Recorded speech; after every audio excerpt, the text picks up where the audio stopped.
Let's get ready to rumble! You can't handle the truth.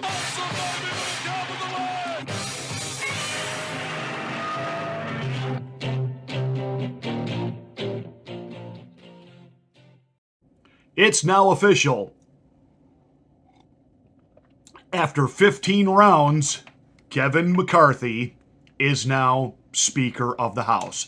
And I think most of us understood that's where this was eventually going to head, and that the only way he was really going to get there, he was going to have to concede to everything. And I remember this all began with him conceding nothing, and he was going to be kind of the holdout, and, the Freedom Caucus would just have to kowtow to him. After all, enough other Freedom Caucus members were in line with him. Getz and Bobart and the rest would just have to fall in line. But they held their ground, and now I would say that even though we have a rhino in the seat of the speakership of the House, he is a neutered rhino. There have been stipulations put on him, and some people can say, well, he is a politician and he lies. I know. Right now we have to give him the benefit of the doubt that he'll make good on what he has conceded to do. But these are put now into the actual House procedural rules. So he's not going to have as much wiggle room to try to shaft the MAGA crowd as, say, a Mitch McConnell does. And no one else really stepped up to give McCarthy a challenge. So, there comes a point where you can't just keep indefinitely voting for people that aren't running, that don't want the job. And the idea was to get McCarthy to the table to actually negotiate. Now, it's funny because all of a sudden now, Sean Hannity is talking like he supported the 20 holdouts all along. Sean Hannity is... he's a lying scumbag. You people that watch Hannity, I don't understand why. You better understand that Fox News, actually I call them faux pas news, they're really not conservative news. They are the controlled opposition. They are part of the lying legacy corporate corrupt mainstream media. They're there to kind of throw a bone to the conservative point of view. That's it. That became their niche. That became the way they make money. Most of them at Fox News are nothing more than glorified teleprompter readers, just like Don Lemon and the Lemmings over at CNN. The difference is CNN has their cast of clowns, Fox News has its cast of clowns, and you just decide which cast of clowns you personally agree with more. The only one at Fox News that remotely has some core values and says what he's really believes and stands up against both left and right in what we would call the uniparty system would be Tucker Carlson. And Tucker Carlson was not always that way. He has had some come-to-Jesus moments. And that said, he's about the only one over there that's worth watching. But Hannity, five-line Hannity, I have noticed it for years. He comes out every night, and he's got 5 thoughts he's got to get out. And his opening monologue drags on, and he constantly repeats whatever those 5 thoughts are of the night. And then on come the guests, and he's constantly interrupting them with, I said in my monologue, blah, blah, blah, blah. Do you agree? And then I said in my monologue, blah, blah, blah, blah, blah. Do you agree? And I'm thinking, why did you bring these panelists on? Why did you bring these guests on? Do they have anything that they can share, or is this just about reaffirming yourself? And I almost wonder if Hannity doesn't have a mild form of autism. And I'm not slamming people with special needs, but he needs to get diagnosed and some help, because this is beyond just, quote, narcissism. He really is a very insecure individual, and talking over the top of Bobert, doing the bidding of the gatekeepers and the status quo, and now pretending to be like he is against the swamp. Bullhawk, Mr. Trump, you did yourself no favors by aligning yourself so closely with Sean Hannity. There are far better people in media that you could have sat down with. And even, yes, Mr. President, you should have done some tough interviews. Even the one with Leslie Stahl over there at 60 Minutes. You should have sat there. You should have rolled with her on it. And you would have been the better man for it. And you would have exposed her exactly what she is by walking out. You gave them the talking points. But that's a side note. Now, that all said, Sean is now all of a sudden the champion. Bullhock and nonsense. What Sean Hannity and that absolute no talent voice that gets under my skin, Mark Levin. Mark Levin, don't forget, initially started out as a never Trumper. Now, supposedly Donald Trump won him over, but Mark Levin is all in on our war with Russia that we call Ukraine. He's all in on that. He is a neocon. He is another establishment guy who pretends to be this constitutional conservative. I mean, nobody, even on the conservative side of this fight in the House, was ever actually detailing for you what it was these holdouts had against Kevin McCarthy. And it wasn't just that, quote, he's a rhino. Yeah, we get it. He's a politician. He's a Paul Ryan. He's a more likable version of John Boehner. I mean, we get it. And he's definitely more likable than Mitch McConnell. But they never really broke down for you, and we knew the lying legacy corporate corrupt mainstream media wasn't going to break down for you what it was and where it was that the 20 holdouts, what was the lines they were fighting. See, let's break this down. The truth is, the Republicans who know what's up, and I'm talking about with the deep state and the corruption in Washington, what they wanted the House to get back to was what's called a church committee style of governance. And it was that style of governance that back in the 1960s discovered Operation Mockingbird and how our own intelligence communities feed disinformation to the masses for the purpose of stripping away your rights and getting you to conform to one narrative. And it was the House of Representatives that exposed that. And it's time to do that again. These 20 holdouts want the FBI investigated. They want to get into why did the FBI work with Hillary Rodham Clinton over Russian disinformation, why they are doing what they're doing with regards to covering up for Hunter Biden and the laptop, et cetera, et cetera, et cetera, that all of our so-called intelligence communities, our alphabet agencies, as Chuck E. Cheese Schumer is on record as saying, have 9 ways from Sunday to get you. Why are they working to get you?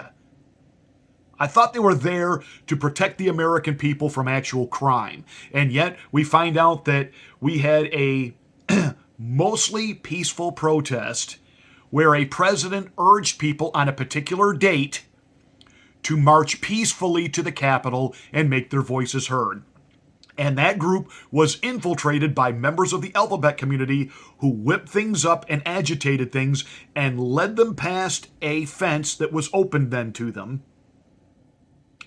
Walked into the Capitol after the police there opened the doors, as if Nancy Botox Pelosi, the political establishment, which includes members of the GOP, as well as the intelligence communities, all worked together to create a narrative that they wanted to refer to as an insurrection.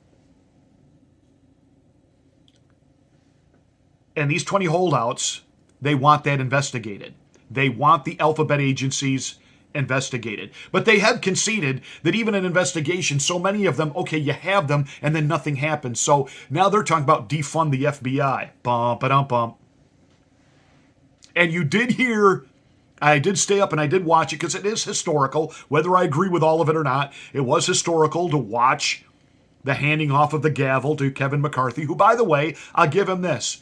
He gave what I would call a good speech. Now, a good speech does not make a good politician. Well, I take that back. He could be a great politician if he knows how to do the backroom deals that supposedly he's going to have to be able to do now. But there are guys who can deliver great speeches but then can't deliver what it is they're speaking on. Now, Kevin McCarthy gave a great speech. Hakeem Jeffries, his speech was awful. It was just one shot after another shot at the Republicans, and then, waving the banner of how Joe Biden and the Democrats have saved the Republic and saved us from economic downfall, etc. All of these problems they supposedly saved us from, they created. They saved us from nothing. But I'll get to Hakeem Jeffries because he all but used that speech last night to let the Biden White House know he's running for president. He's letting the party bosses know, hey, if you decide you need to put old Joe out to pasture, that he's really not up to this, I'm ready. And they're going to try to craft him now as Barack Misobotamus 2.0. Another well-spoken, articulate, and even clean is the way Joe Biden referred to Barack Obama. Even clean, African-American guy, and you watch now. It's going to build now.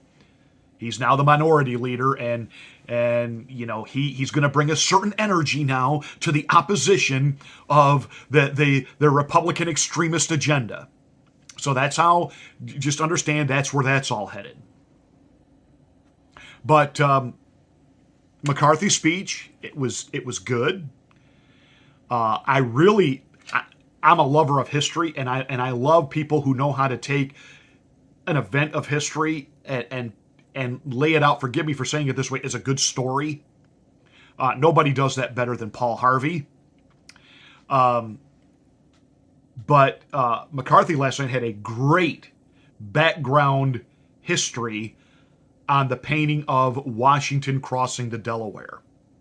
And I would encourage you to find that speech on YouTube, somewhere on a media platform, and watch him tell that story. That was actually very good. As a lover of history, I love that story. I love the way he told it. He did a great job explaining that painting was painted by an immigrant who came to the United States. It was painted, 50 plus years after the crossing of the Delaware. And if you look at the other 12 people in the boat, you have an African American, you have a Scotsman, you have a Native American, that in the mind of the immigrant who painted that picture, he saw, quote, all of us. Not a perfect nation, but striving to form a more perfect union. And I thought he hit the right temperament and tone on that. And on that, McCarthy gets a thumbs up. That was actually very good. That was very Reagan-esque, to be honest with you. It was very, very good, well delivered. Now, is he going to deliver? Well, we'll see, because he did say in that speech that the first investigation that's going to happen is on the southern border. Bump-a-dump-bump. And he also said in his speech they're going to investigate why the alphabet communities, FBI, CIA, etc., have all of a sudden become so polarized and political, which is exactly what these 20 holdouts wanted.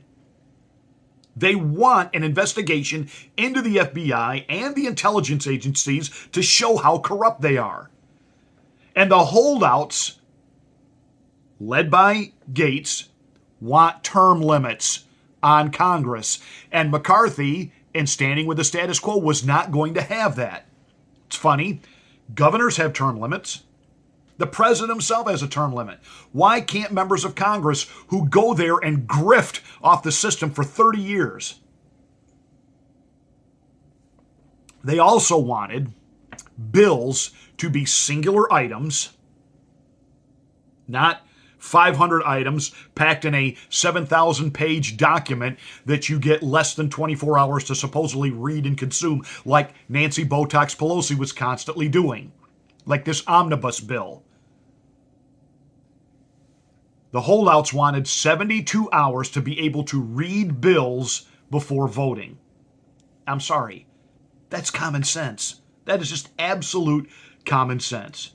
And you even had people like Sean Hannity and rhinos like Dan Crenshaw attacking the America First patriots for doing and holding out for those things. Now all of a sudden, they're trying to pretend like it's all wonderful. Now again, what was wonderful is I love this process. I watched loving this unfold. This is what our founding fathers had in mind. Have you ever watched British Parliament? It really is something to watch. And you can watch it on cable. You can watch it online. You can stream it. It is interesting watching the two sides. They yell things back and forth at each other. They wad up paper and throw it at each other. When the prime minister is standing there trying to make his case to Parliament, they're yelling at him, and sometimes they're cheering and back and forth. You do understand that that's kind of what the first Congress looked like, right? Because they were all out of that British English parliamentary type setup. So this idea that, all 212 Democrats stood firm in lockstep, 100% unison behind Hakeem Jeffries, and look at the Republicans, it's chaos, it's divided. It's healthy. You ever argue in your family? You ever sometimes get passionate within your family about things that lead to disagreements? That's normal. And to be honest, sometimes it's actually very healthy. Now, you saw that one guy, I forget, it was Representative Rogers. I call him Mr. Rogers with the bad hairpiece. He tried to get physical with Matt Gaetz. Hold me back. Hold me back. Why? I don't think Matt Gaetz sweat you one iota. They could have let you go. And of course, Matt Gaetz, he'll be vilified by some. But he certainly showed McCarthy, hey, look, it's not just about how we gum this up for 4 days till you could finally get your coronation. But understand, now that you've got the gavel, you pull any nonsense, there's enough of us on the Republican side to stop your agenda dead in its tracks. Now, I was working on producing a monologue, and I didn't get to air it. I held off. I had one ready yesterday afternoon, on Friday afternoon, that I held off on because I was getting ready to release one, especially if this thing had not happened going and we had to recess for the weekend. On Monday, McCarthy would have struck some kind of deals with moderate Democrats. That's how much I think he was willing to sell his soul to get that gavel. And some of the ideas that were being floated to McCarthy from the other side was that the Republicans would not have subpoena power. And yeah, McCarthy would have eventually struck a deal with the devil to get the gavel. Because this has been his one and only life's goal, is to be Speaker of the House. And again, on one level, I could care less who the Speaker of the House is. We have seen that we have got some conservative Republicans there who are willing to stand up, step in, and bring things to a screeching halt if need be. So, yes, McCarthy's got the gavel, but he's neutered now. And we'll see if he makes good on the concessions that he had to give into. Because whether or not he is a conservative is irrelevant. He's got a conservative agenda he's got to see through. And this is the difference, I do think, between him and Mitch McConnell. McCarthy will give in to the pressure. Now, McConnell is just an arrogant cuss who's not going to do that. And but I do believe that the Republicans in the House have shown themselves strong enough to keep McCarthy in check. And they got to a point where, look, nobody else is willing to step up. He's basically, on paper, conceded to everything that we've asked, let it through. Now, they didn't vote for him. They voted present. But that let his name through, and now he's got the gavel. So we'll see, will he make good? I do believe that he will, at least in the beginning, give in and do what needs to be done as far as knowing that he's being held in check by the Freedom Caucus, by these America First patriots. So we'll see. It will be certainly interesting to watch. But, as we move forward, Donald Trump is getting ready to, and he's already proposing now, using the American military to stop the drug cartels out of Mexico, to refer to drug cartels as enemy combatants. Bum, ba-dum, bum. I mean, Trump keeps pushing forward. Now let me make this statement. With Ron DeSantis' agenda going forward in Florida, especially on now holding Disney accountable, that they're going to take over the land that Disney World sets on, that no longer will Disney get to just kind of self-govern themselves and not have to worry about ordinances or taxes or anything like that. Again, I said this a few monologues back. The problem that Donald Trump has right now with Ron DeSantis is that Ron DeSantis is in power. He is in a position to enact policies, and that allows him to project strength and leadership. And so President Trump needs to come up with some agendas that are literally earth-shaking, ground-shaking, and get Republicans talking about things that they're not talking about. That is exactly what he did in 2016 when he took that famous escalator ride. He was the one that raised the whole border issue. It was Donald Trump.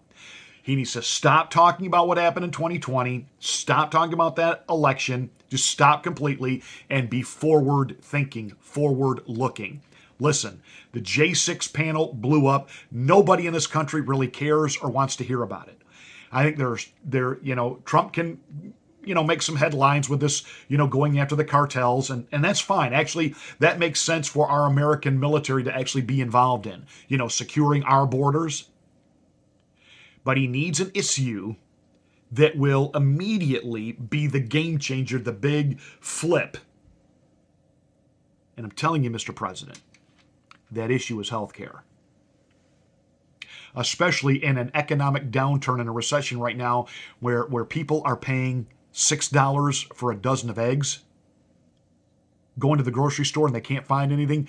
Car dealerships are loaded with used cars but can't get new inventory in. With the economy the way it is, the way the supply chains are the way they are, national health care. I know some of you conservatives hate it when I go there. National health care, done right, is a win-win. He will pick up so many votes from so many different viewpoints and sides. And not the way the Democrats have proposed it, but to really put together a crack team right now so that he can start laying out in detail what a real national health care program looks like. And he can even use that to go after, say, hey, we have financed the military-industrial complex long enough. Now, we'll make sure that in our defense budget, there is enough there to make sure that our men and women who fight in the United States Armed Forces have everything they need, and the best of everything they need to always be ready. That doesn't mean, though, that because we keep doing this, that to keep Boeing, making their billions in profit, we've got to blow all their stuff up on a battlefield somewhere so that they have a reason to make more so we can keep paying them. Because that's what's going on in Ukraine right now. So, Mr. President, you've got to come up with some just stuff nobody's even thinking about right now, especially on the right. And you need to put that out there and get the American people buzzing and talking about it. Even the never-Trumper and the rhinos who will stand up and fight against that, you will start drawing over. And I'm telling you, there is a demographic that nobody's even talking about on the right, how we can actually tap into and reach right now. And that is the Jimmy Dore, Joe Reagan-style liberals. They're reachable because they are completely disenchanted and gone with the Democratic Party. They see through all of it, and COVID, as awful and restrictive as everything was that we lost during that time, it was an eye-opening event. And the fact that we can't talk about football players who are dropping dead or ask questions about what caused that, especially days after getting love potion number 10, love potion number 15. I'm telling you, there is some stuff right now that the left and the right, as far as people are concerned, are not divided. We're united. The loss of freedom, the loss of rights, the loss of speech.